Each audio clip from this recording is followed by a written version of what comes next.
আমি আপনাদেরকে আরেকটা যুক্তি দিতেছি। হইতে পারে কোনোদিন সকালে উঠা দেখবেন মসজিদ নাই, হাদিসে আছে। কোনোদিন সকালে উঠা দেখবেন মসজিদ নাই, উঠায় নিয়ে নিবে আল্লাহ।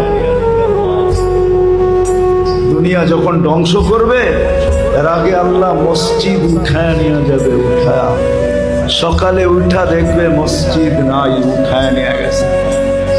কেননা এটা যতদিন থাকবে এটা একটা আধ্যাত্মিক পরিবেশ, এটাও জমিনের ফাউন্ডেশন।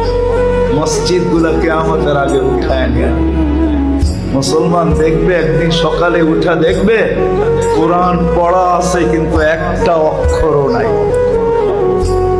সব আল্লাহ উঠায় নিয়ে নেবে। তখনই পরিপূর্ণ সিগন্যাল আসবে এখন আমরা ধ্বংস করতে চলছি, যা তৈরি করছি তা ধ্বংস করে দিই। সত্য এটি।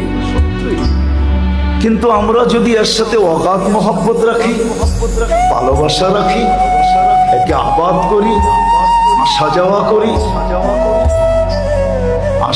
করি, সাহায্য সহানুভূতি দেখাই, তাহলে ইনশাআল্লাহ হতে পারে যত তাড়াতাড়ি উঠা যাওয়ার ইঙ্গিত দেখতেছি তত তাড়াতাড়ি উঠবে না, আরো কিছুদিন আল্লাহ রেখে।